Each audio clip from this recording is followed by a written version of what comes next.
Hello, everyone. This is my example for the song analysis option in the song activity for the Creative Writing Club. Good to be talking to you this evening.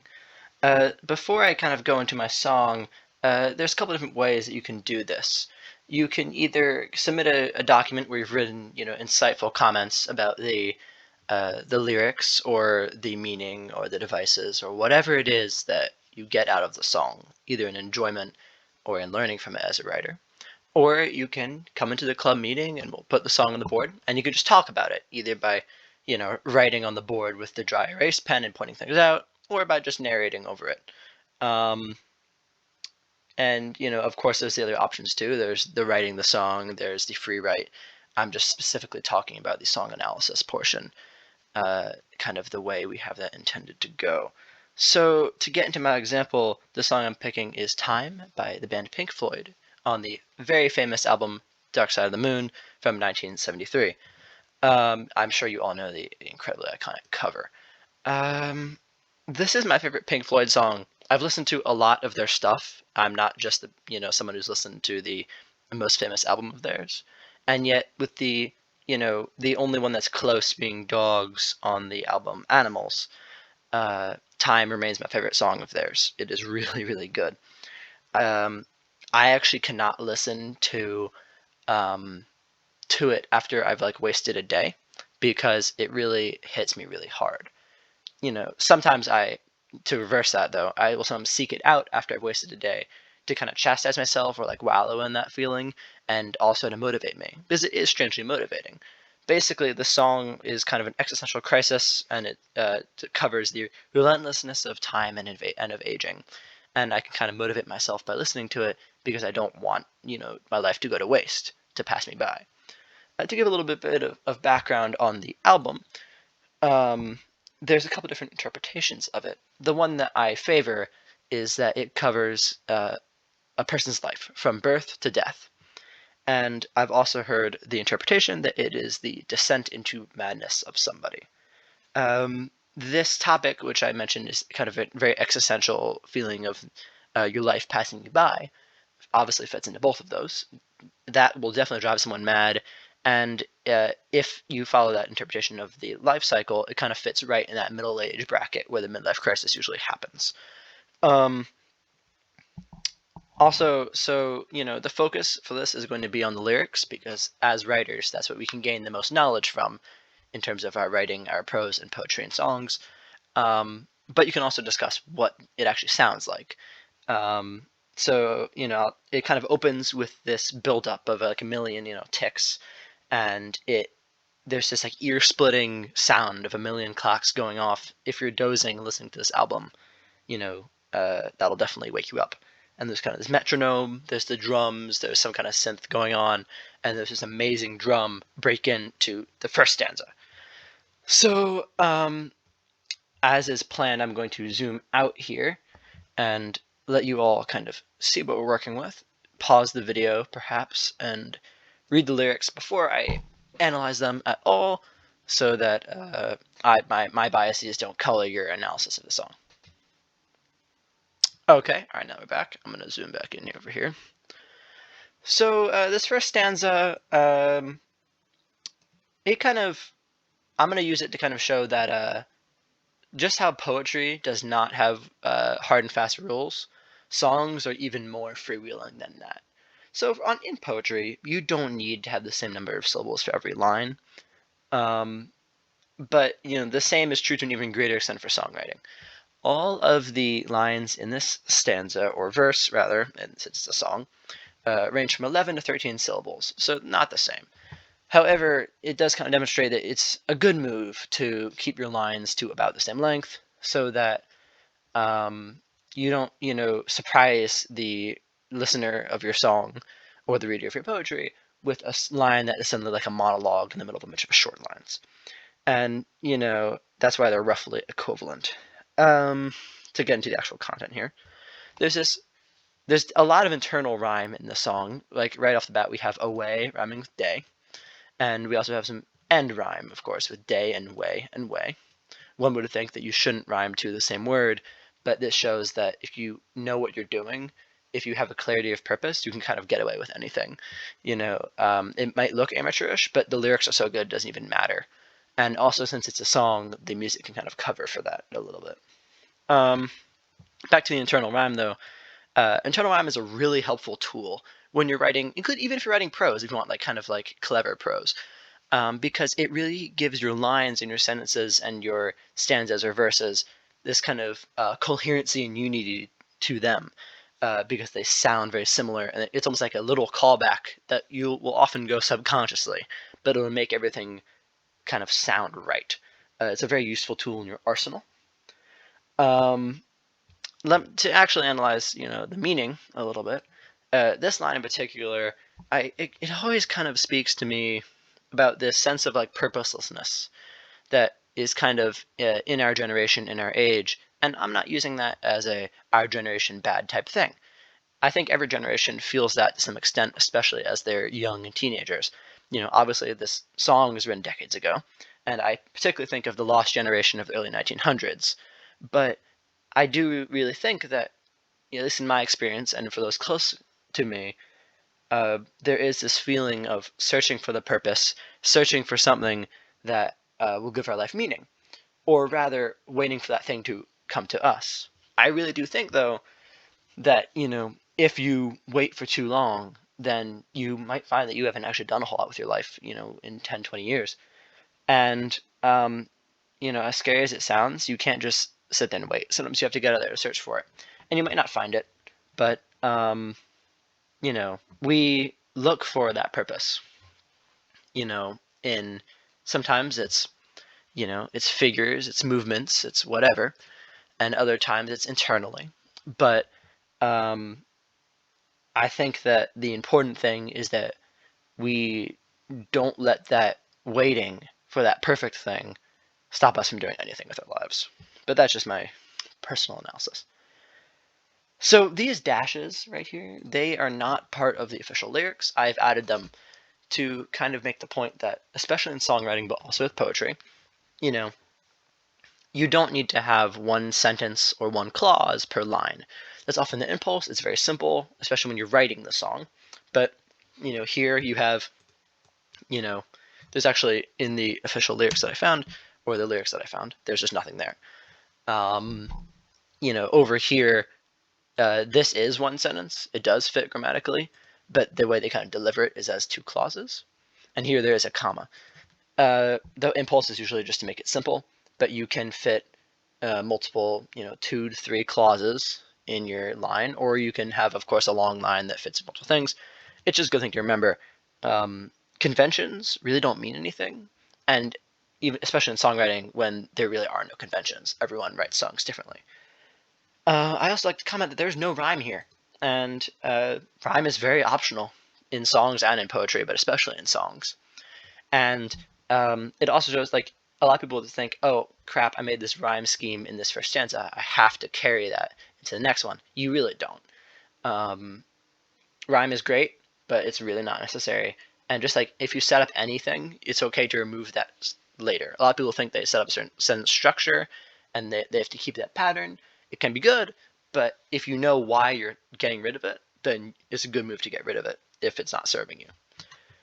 To focus on the meaning and themes a bit, this line, you are young and life is long and there's time to kill today. It really does speak to me about the dangers of procrastinating on life goals. Now, a little bit of procrastination doesn't kill anybody, and we all do, a little bit of it, or a lot of it in my case. I have waited to make this video for a long time. But I do think there's a danger to, I'm not going to start writing seriously for 3 years, for example, or I'm not going to start a podcast until I am 20 because I don't think my voice is good enough. Or whatever that thing is, I think there's a danger to that. There's time, sure, but you don't want to suddenly have 10 years get behind you and then, you don't have as much time anymore. This line, I love this line. It might just be that I am a runner, but this line, no one told you when to run, you missed the starting gun. It's just indescribably hard. It's a very evocative visual metaphor. You think imagine you are standing at a starting line. You're waiting for the race to start, or whatever your event is. Obviously, depends on the line. And you zone out. You're thinking about the race. You're thinking about something else, and you zone back in, and there's no one around you. You're totally alone. And the worst part about that is that would be entirely your fault, because it's true that no one told you when to run, but ultimately, you shouldn't have needed somebody to tell you it's time. You have to do something with your life by yourself. You can't wait for some perfect purpose to come along and sweep you away, and as a result not get anything done. It really does. I think my experience as a runner kind of makes the starting gun metaphor visualize itself in my head a bit better. But every song has things that will hit us harder as individuals, and that's kind of the beauty of it. We all interpret things different. This isn't really about the lyrics, but right between these two stanzas, or verses rather, there's just an insane guitar solo. It's utterly ear-melting. It's amazing. I'm going to link the song when I post this. Please listen to it. It's really good. The other reason besides the lyrics I love this song is just the guitar. It's so good. Anyway, this stanza as a stanza is my favorite of the song. I keep on saying stanza is a verse, but a stanza is what it is for poetry, and we're basically analyzing songs as poetry. Sorry.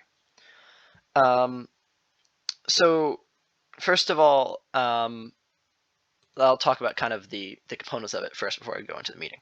But there's a lot of internal rhyme here, and so here there's the repetition, which is also internal rhyme. It's the same word. In the run and catch up with the sun, but it's sinking, etc. Down here you have short of breath and one day to close to death. The way it's delivered in the song is very satisfying as well. There's also this internal rhyme between lines, between day and way, and this really makes the whole stanza like a really tight unit stick together. There's probably more examples in here than I'm missing, but it's a great way to write a song. It kind of, once again, subconsciously, it's like a little callback to an earlier line.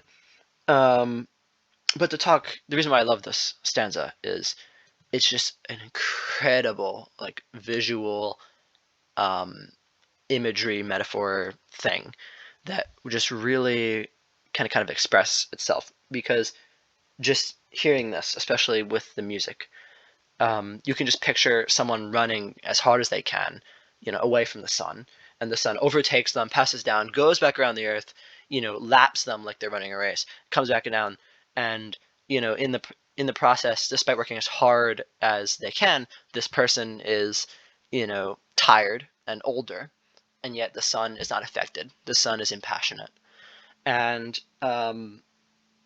it's just like I always imagine it almost in like an animated way. Like if someone were to make like a really good piece of animation that with a really high frame rate, but it can express itself in different ways, obviously. But this, it just kind of, you understand exactly what they're going for. And I think that one thing you can really go for in your songs is to be clear yet evocative, as opposed to like complex for no reason. Okay, next stanza. So there's kind of a half rhyme here. Half rhyme is good. Sometimes it can be more subtle. Time and lines don't really rhyme, but it kind of has that sound. So, I call it a half rhyme. There is this line. You wouldn't really know this if you hadn't heard the song. So once again, but it kind of shows how delivery can add to it. It's delivered in this really like rhythmic way where it's kind of groups of 2 syllables, where it's kind of delivered like hanging on in quiet desperation is the English way. It obviously, I'm not a singer, but and I wasn't really singing there, but it gives this kind of innate like to it. And if in case the mic didn't pick that up, I was like rapping on the desk. And that is another benefit of the song, as opposed to poetry, is that you can obviously add a million of those things. We're not all musically inclined. I am definitely not musically inclined, but every medium has its advantages, and that's an advantage of a song. There is also a little rhyme here, way and say. But this line is very interesting because it says the song's over, and that is very meta. of course, this is a song. It's also someone's life. That's what it's referring to, but it's a song. But yet, obviously, the song's not over. There's a whole another verse. So I thought about that. It's like, why is that? And I guess I'm thinking of is kind of the more hopeful side of it is that, or the more cautionary, is that giving up prematurely, by thinking that, something will happen, or rather just giving up prematurely, and letting this existential song get to you too much will overwhelm you. And, when there's, and kind of leave you to call it quits before it is in fact over. He's saying the song's over. The song is not over. There's a whole other verse to it. There's kind of another. There's another interpretation though. There's a way that you could say the song is in fact over. So Dark Side of the Moon is written and performed in a way that it flows pretty perfectly together. Some songs have like really clear transitions. Like the transition from here to the next song is pretty clear. But others are basically, they flow flawlessly into each other. And in all of the songs, you can listen to it all in one go, and you can almost imagine it as one song. So if you think of it like that way, this verse might be on the song Time, but you could view it as a bridge to the next song. If you view it that way, then yes, the song is over. And that kind of changes the message of this line from a more cautionary, don't give up too early, to a hopeless, yeah, the song's over. Don't do this. Still cautionary, but a bit darker. Finally, I just want to quickly cover this. There's the most present rhyme scheme here. It's a lot different from the rest.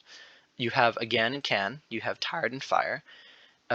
Field is not rhymed with anything, but then you have bell and spell. And you might read this and be like, what is it talking about? The rest seems to be about time, but this is like some ritual of some sort, softly spoken magic spell. To give a bit of context, the next song, The Great Gig in the Sky, is kind of a, there's a bit of a monologue, and then there is basically dialogueless, like some beautiful female singing is basically the song. Like some real breathtaking vocals, but no words. And I've seen people say, people who subscribe to the life cycle argument of the album, that it is kind of the death of a parent, which fits with the aging, etc., because eventually we have to see others leave us. And, that's why I think that this is a funeral. But this verse is kind of a confusing thing to me. If any of you have any better theories, definitely comment if you wish, or say something to me. But yeah, look, one of the reasons why I did this assignment was so that I could talk about this song and also just music I love in general. I love music. I'm sure a lot of you love music. It's one of the things that really adds a lot of pleasure to life, and as writers, we can also take a lot from it. That's why I had this idea for this activity.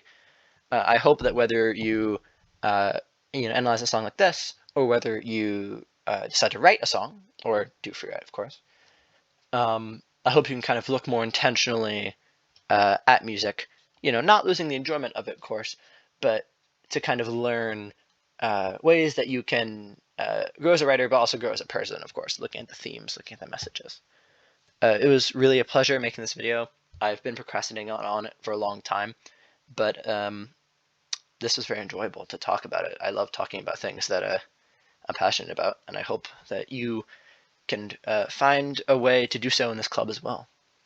Good night, y'all, and I'll see you on Thursday.